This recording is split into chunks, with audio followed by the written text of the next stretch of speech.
Okay, welcome to the illusion of paper money. We're going to show you the money. We're going to give you the information about the subject money. This topic today is going to be about how banks don't loan you money. I noticed many of you watched one of my videos and you watched that more than the others. It was titled Banks Don't Loan You Money, and I'm going to show you that the banks don't actually loan you money when you understand fractional reserve banking, when you understand where the dollar originates in law in Coinage Act of 1792. And you're going to see, I'm going to show you that what was used as money, we were borrowing wealth from the banks in form of coins. So now you're just going along and you're signing a promissory note and you're thinking the banks are loaning you Federal Reserve notes because you didn't go back and read, because you've never been educated in the subject money and the legal tender laws, and you haven't seen the wording on the previous silver and gold certificates and Federal Reserve notes. So that's why you go to the bank and you sign a promissory note and the bank gives you the Federal Reserve notes. You got something from the bank, but you assuming that it's something and you're calling the paper the money. But in actuality, every Federal Reserve note is a reflection of the promissory notes in the entire commercial banks in the United States. I'm going to repeat that slowly. Every Federal Reserve note, which you call dollars of money, is reflective of the promissory notes in all the commercial banks. That's how the money supply exists and increases. The public doesn't know this. The public incorrectly believes that economic activity increases the money supply. And I'm going to show you this in another video, but there's an assumption that as economic activity increases, the money supply increases, but the public doesn't understand that. What you're doing is you're passing around existing Federal Reserve notes to each other, and you don't understand how the Federal Reserve notes that get printed up at the Bureau of Printing and Engraving get to the Federal Reserve and to the commercial banks and into your pocket. Now, once you understand those steps, the printing at the Federal Reserve, Bureau of Printing and Engraving, to the Federal Reserve, to the commercial banks and into your pocket, then you're going to agree with me and realize that the banks don't loan you money because the money supply increases based on loans. And that's another topic of discussion, but once you understand and read my previous videos on where dollar originated in law with the Coinage Act of 1792, you're going to see the bigger picture. I'm slowly educating you as to the whole picture of what's going on with this money system. We have basically a gigantic accounting system, and we're moving numbers around in the ledger. We have an accounting system that it doesn't account anything. It's just moving numbers it's changing numbers from your account and my account. We're not giving anybody anything. As an example, if you have your phone and you say, I'm going to send you some money electronically, you actually didn't send the person anything. You selected some information on your phone. The phone sent a signal to the other person's phone, and all it did was tell the other person to change the numbers in the account. So that's all the banks are doing. When you write a check, the banks just change the numbers in people's accounts. They're not sending you money. The paper is a reflection of the numbers in the accounts. And we have a giant accounting system, and we're not counting anything. We used to count the physical coins. There are quarters, dimes, and nickels now, but the entire banking structure functions on just numbers in accounts.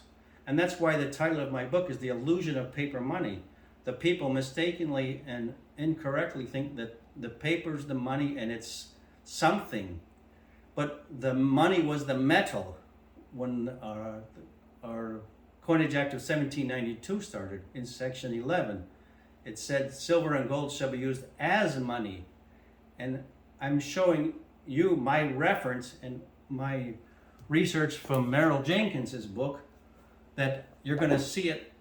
You're going to see my meticulous research along with Merrill Jenkins's, that you're going to realize the banks don't actually loan you anything. They used to loan you a thing called silver and gold coins. And those were a thing, and that was an exchange. That was wealth and barter.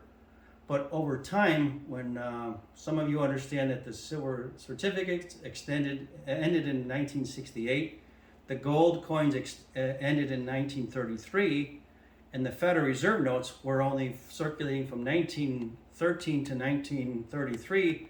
What were we using as money? The money was the metal. Now there is no metal as money. And so I'm going to slowly, I can only do this in small bits and pieces so you can see the entire picture as I have been able to do this. I'm one of the few people at this period in time that can explain this entire financial system so we can move on to a more moral, natural system on this planet. The system that we were using from 1913 with fractional reserve banking is going to end soon. But there are people that are trying to get us to a global fractional reserve system with the International Monetary Fund and the World Bank, because the International Monetary Fund asks nations to give them gold to be a member of their bank. Now they're using special, it's called SDR, special drawing rights, but they're practicing fractional reserve banking, and they have a base as gold. So we had gold in 1913, and then we eliminated using the metal and circulating. But the World Bank is using, the members are giving, you have to be the nations, if you want to be a member of the International Monetary Fund, you've got to give them gold. So each nation's, it's a tricky word that they use on the International Monetary Fund's website. But what's interesting is the public doesn't even understand this or discern the difference between that we quit using gold or don't have gold as reserves anymore. But my question would be to some of you that are somewhat educated about this, that why does the International Monetary Fund need the physical gold to be part of their system?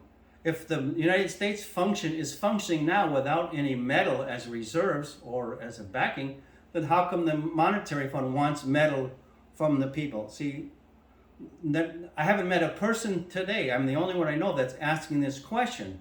So some of the people that are educated somewhat about money and whatnot, I've asked them this question, they said, I've never heard anybody ask this question. So they're limited in thinking.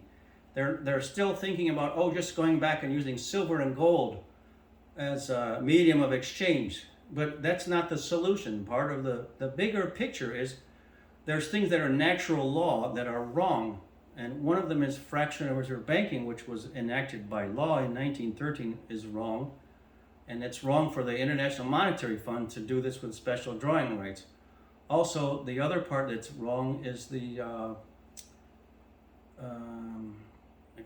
income, taxing a person's income. That's immoral and wrong too, because there's a phrase called the power to tax is the power to destroy, and that's wrong, that you can force somebody to have to exist and pay taxes on their personal earnings. That's wrong.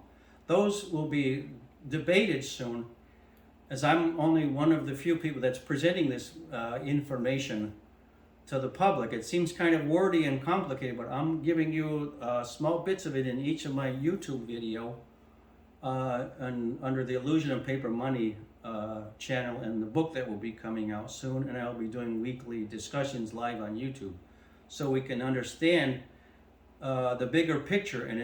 And I believe it's our fault for not educating ourselves. I don't blame other people for doing this to us, as some of the people say it's the Matrix or other people did it to us. We need to take responsibility for ourselves and be good persons and educate ourselves. There's no reason to waste time thinking that somebody did this to us. It's a waste of time. So as you learn each video, I'm giving you small bits of information about the subject money in my research and Merrill Jenkins' research. Now you can read his book. It'll take you a year to try to figure it out, and others, but you can just follow me on my YouTube channel, and I'm condensing it and giving it in small bits and pieces so you can understand this subject. There are other YouTubers, but they're very limited in their thinking, and they're not looking at what's morally correct to use as money, and they're not understanding the whole picture. We are a global people, but how are we going to be a global people with this financial system? And the financial system is not moral or logical or correct, and it's going to be changed soon. And people come up with some phrases like the CBDC banking or Nisara Jisara. This is a bunch of nonsense. This is not educating you about the subject money, which I'm presenting. Unless we have enough people that understand this basic information, we're not going to be able to vote in people on the congressional level and then pass the proper moral legal laws. So that's it for this channel. I don't want to give you too much information. So stay tuned and show you the money.